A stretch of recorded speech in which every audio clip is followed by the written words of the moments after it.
The Daniel Carter Beard Bridge, better known as the Big Mac Bridge, shut down indefinitely tonight after just a massive fire broke out on the Cincinnati side early this morning. You're looking live right now at the bridge. Right now, you can see the damage there on the side from the fire. Traffic is being detoured in both directions as crews are working to evaluate all the damage right now and start to figure out how they're going to begin repairs. Thanks so much for joining us today at 4 o'clock. I'm Cherie Palello. And I'm Ashley Kirkland. A playground fire sparking a massive response, as you can see from the videos that we received this morning. Just massive. We're leading the way with the team coverage this evening, digging into every angle of this story. So WLWT News 5's Giacomo Luca is looking into the investigation into that massive playground fire. Again, it's right near Sawyer Point. That started all of this in the middle of the night. Adam Burniston monitoring those traffic maps and all of the closures, checking out what this means for you, for your evening and your weekend commutes moving forward. But we begin tonight with Brian Hamrick. He's walking us through what exactly happened and what comes next. All right, so Brian, I know you've been at the scene since early this morning. What's the update for us tonight? Well, Cherie, this is a fire that is full of surprises. The biggest one is, how could a playset underneath a bridge go to burn steel beams, melt them like they're made of candle wax? Well, we were able to get up under there and show you those a little earlier, but now they have closed off the entire Sawyer Point. They have tape around the entire park at this point. So let me show you what this looked like at 3 o'clock in the morning. What in the world? That is ridiculous. Yeah, flames come from underneath, engulfing the bridge. Investigators say there were no hazardous materials. Fortunately, no injuries. It took about 60 firefighters to get this under control. Damages, estimates are in the millions. As of right now, the goal is to get the northbound side inspected first. We think there's less damage there, so we're going to try to get that inspected first. The southbound side is going to remain closed until further notice, though. We have some significant damage on the Ohio approach to the bridge. Yeah, this wasn't a small playground set with a couple of swing sets. This was just one architectural aspect of this. Was a riverboat made of wood and synthetic materials. It wasn't much smaller than a real riverboat. Added to that were other features, so there was a lot of material under this bridge. So how hot does it have to get to melt steel? Was about 2,600 degrees. Now, wood will only burn at about 1,000 degrees, and plastic goes up to about 2,000 degrees. So there's still a lot of questions about how a fire could get so hot to do this kind of damage under this bridge. Reporting live, Brian Hamrick, WLWT News 5. Yeah, and all of it happening so quickly, too. Brian, I am wondering, is there any specific timeline yet on how long before they might be able to reopen the bridge, or at least part of it? Yeah, they don't have a real good timeline on that. You heard him talking about trying to get the northbound open and then the southbound open, but they told us today that southbound is going to take some time.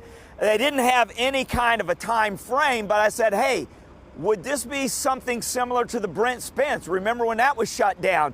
That was 41 days, and they said that wouldn't be a bad guideline at this point, Cherie. Wow, and remember that was when there was a fire on the bridge. All right, Brian Hamrick live for us tonight. Brian, thanks for that update. You know, one of the biggest questions tonight, exactly, again, what started this fire? That's right, and authorities say that they are already launching an extensive multi-agency investigation to determine a cause.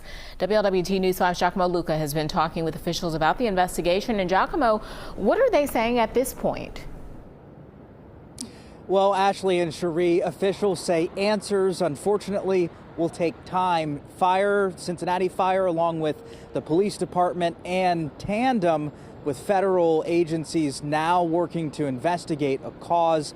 Little information known right now, but here's what they do know at this point. The fire started right under the bridge, later catching above, and despite early reports, authorities say no vehicle was involved.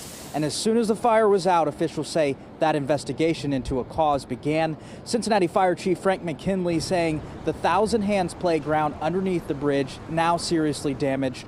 Crews have to sift through the remnants, documenting pretty much everything they can, while saying at this time the fire is not being considered suspicious. What we're trying to do is trying to determine the cause, and we'll be able to, after we're able to assess all the information that we have, we'll be able to address how this fire actually started. You haven't ruled that out, though, being suspicious. Okay. Hey, thank you. You haven't ruled that out yet, though, being suspicious. We haven't ruled anything out. And again, the chief there saying nothing has been ruled out at this point. That investigation continues. We're live downtown. Giacomo Luca, WLWT News 5. Giacomo, thanks so much. And as you can imagine, the closure causing major traffic headaches for people trying to get to school and work this morning. It's been kind of crazy, actually. I've had to reroute. I've skipped all around town just trying to get into the aquarium. How long has it taken you so far? So far, it's been about 45 minutes working on an hour. What does it usually take you? About 15, 20. Mass, right? And it's going to be the same situation on the roads as you can imagine tonight and through the weekend and maybe longer. That's right. So you, of course, will want to budget some extra time for your plans.